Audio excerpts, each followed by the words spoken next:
All right, welcome to another episode. This is Mike Perkins, one half of MVP, one half of Opinions I Like podcast, one half of Mike and Vince Perkins, and for this here, I'm the whole show. So, brother E Black saw the stream with me and Bernard and panel. Some notable people were there. The good brother Ed Anderson, the good brother Game Changer GC, SKC was there, Supreme King Coon. Let's see here. It was a couple other people that were there, but those most notably that I can remember off the top. And we were talking about the idea of Christian Hutchinson was there too, good brother. We were talking about the idea of a contract, a cultural or social contract in the Black community and what it should look like. We went off on a tangent on other things. We were talking about gentrification, and a couple other things, but mainly that was the topic, and we always, came back to that.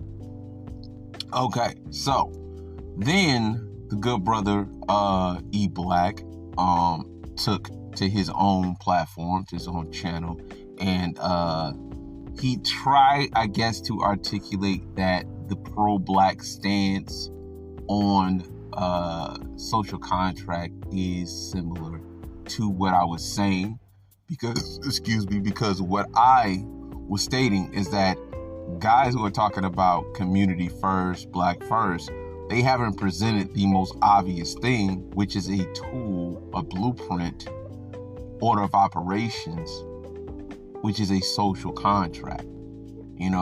A social contract between Black men and Black women. This is the way we're going to do things. This is the way we're going to have things.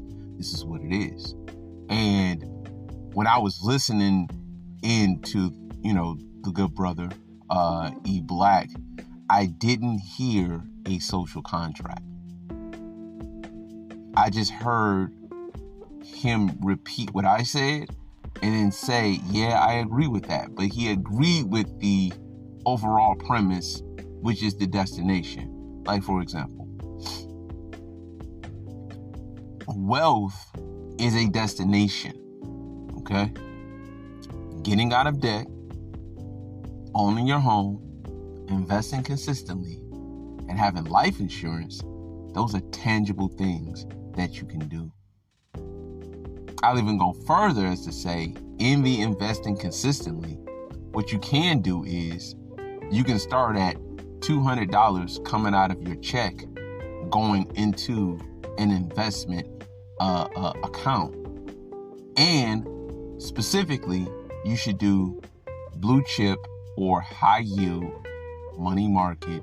It's not high yield money market, but high yield blue chip stocks. You know what I'm saying? Like not money market, but mutual funds that have blue chip stocks. Your Googles, your Microsoft, Apple, Amazon, so on and so forth.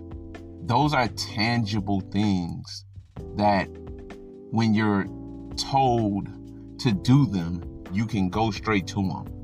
I have a cousin that saw what I was doing, with regards to I got out of debt, started investing consistently.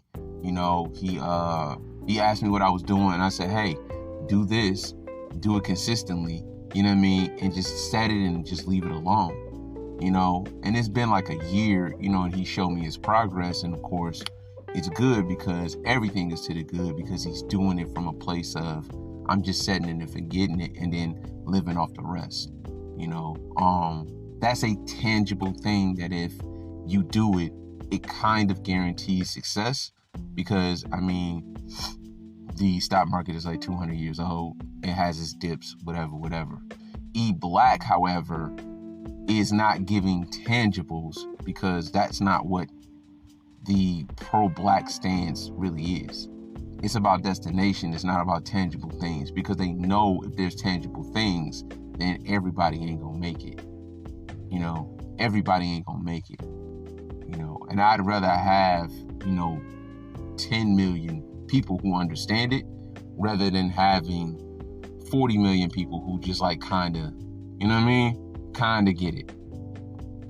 And I think with E Black and even other people, and like I say, to a lesser degree, E Black, because I think, you know what I mean, with all due respect to him, this conversation is kind of over his head.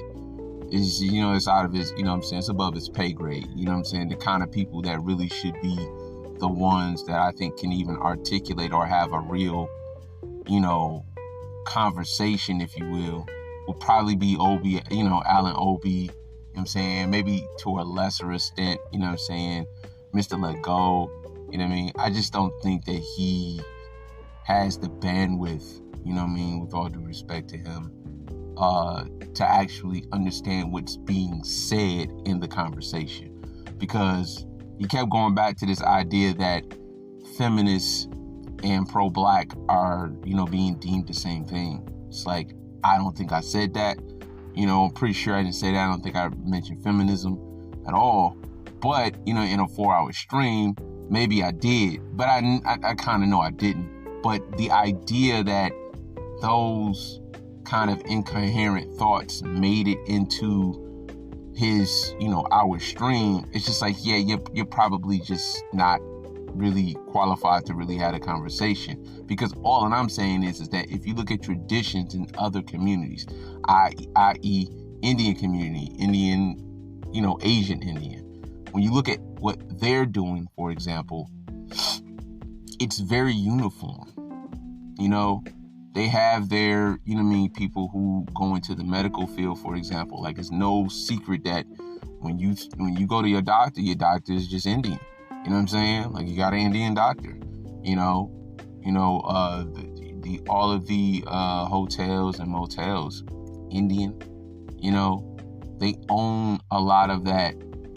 A lot of the retail, a lot of the real estate, you know, with regards to your hotels and motels. I mean, that's uniform. You know, when you look at the Arab community, they own a lot of your gas stations. It's uniform. And then the way they do it internally is that they switch the, you know, ownership, you know, or the LLC every 10 years for tax purposes. You know, it's uniform. It's something that they do consistently. Nobody asked. It's not in the law or the bylaws or whatever. They figured out something that works and said, okay, cool, we're going to continue to do this. Everybody, this is what we're doing. 1, 2, 3, break. And I think that for us, given, and, you know, I'm going to put the actual link to his video there. There was a brother that was on there, and he made a very, very good point, which was that Black people pride themselves in not being a monolith, which is the craziest thing in the world, because a cultural contract would require uniformity, which is anti-monolithic. You know what I'm saying? Or uniformity, which is monolithic, which, you know, Black people claim that they're not.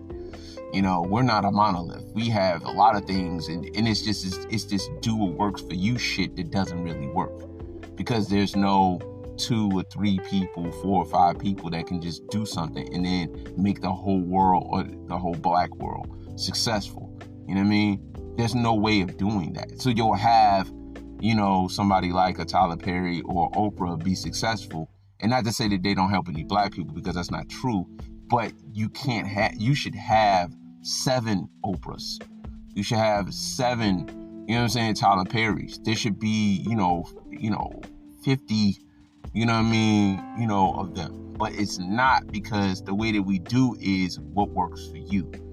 You know, the way that we do is what works for you. And we have that mentality, which, you know, breeds sort of this crab in the bucket mentality of, you know, if that person's making it, then I must not be making it. You know what I mean? Like, even though I talk about, you know, Mr. Let Go, or I talk about, you know, even E Black, or even, you know what I'm saying, you know, Alan Obi, I want them to get to 1 million subscribers, because what it does is it creates a way for me to get to 1 million subscribers. Like, if they're doing it, then the path is just easier. You know what I'm saying? You know, like, even me going on to, you know, Bernard, you know, show, you know, I'm eventually going to pick his brain, you know what I mean, and start really cleaning up the channel and doing better, you know. But, like, I want the uniform way that they did it. You know, I remember when he had less than 1,000. You know, I was there. You know what I mean? When he had less than 1,000, and I was just looking at him. You know, it's like, oh, what's this? This looks like a pretty good show. But there's a uniform way of doing things, whereas it's just like there's no law.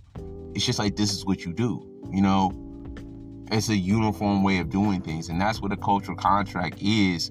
And, you know, I don't, you know, again, this is with all due respect, I just don't think that, you know, the good brother, you know, E Black really has the bandwidth to kind of come up with one of those on his own, you know. And I don't know that he has the you know, for lack of a better term, historical context to kind of understand how those things are actually created. You know, those things are not created through, you know, everybody making it. There has to be rules and regulations that cut people off. Because if there's no like, the only reason that you know not to touch a hot stove is because you get burnt. If touching a hot stove yielded no consequence, then it'd just be touching a hot stove. You know what I mean? Playing in traffic, like running across the street playing in traffic. I mean, if the prospect or the consequence of getting hit by a car wasn't there, then you wouldn't know it was wrong. You know, if going into a bank and taking tens of thousands of dollars that are not yours wasn't called bank robbery, and it didn't yield a penalty, everybody would do it. You know, the point is that there needs to be penalties in order for people to actually stay in line.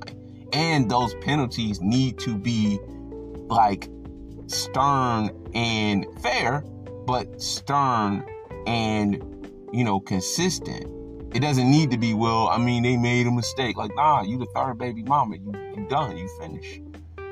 You know, even with the felony shit, like, you know what I mean? Like, Christian was like, you know, there should be a way for them to work their way back into society. But, and I agree on certain, you know, on a certain level, depending on what the crime is, right? Because everybody go to prison, you know, or jail because they did something wrong. Sometimes you're wrong place at the wrong time. But I think that what we need to do is create a way for that to maybe happen off to the side while we're doing the right thing over here. You know what I mean? At best, you know what I mean? But at worst, man, like, you a felon. So you over there. You're over there with the people who do that. You know what I mean? And I think that really the thing, like, two words that a lot of times black people never talk about. They never talk about culture, you know what I'm saying? And they never talk about class. Because culture, you know, we start talking about culture, then we gotta start talking about our women. And I just don't believe any of these pro-black, you know what I mean, so-called pro-blacks are even ready to have that conversation about the women.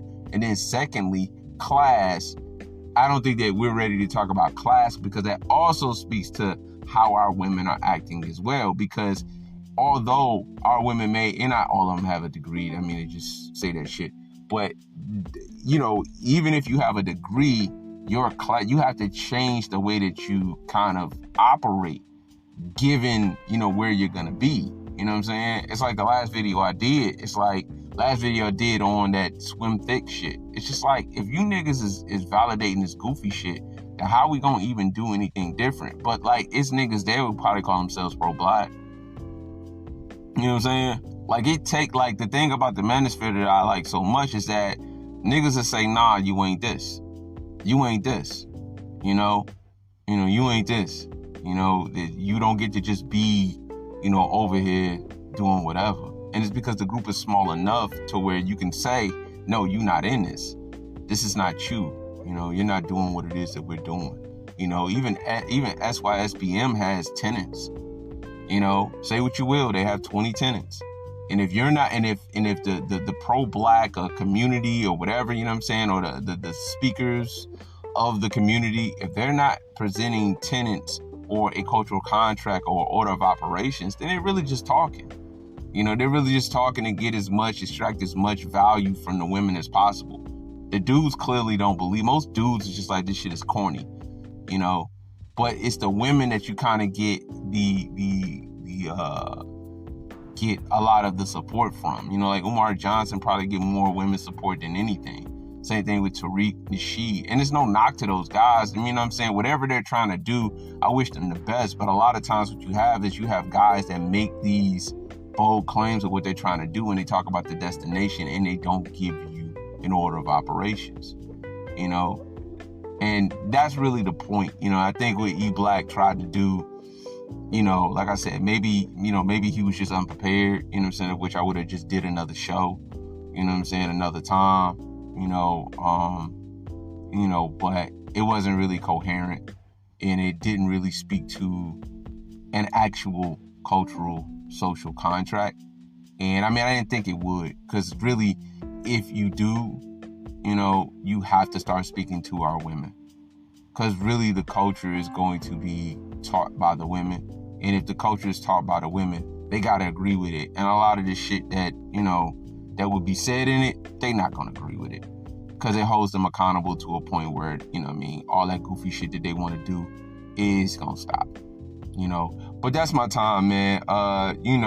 E Black, good brother, wish you the best, we probably do have to link up on doing a show. You said, Tuesday. I'm not going to hold you to Tuesday, but hopefully, you're able to, hook something up and I can do that and whatever. But this is Mike Perkins, and I am out.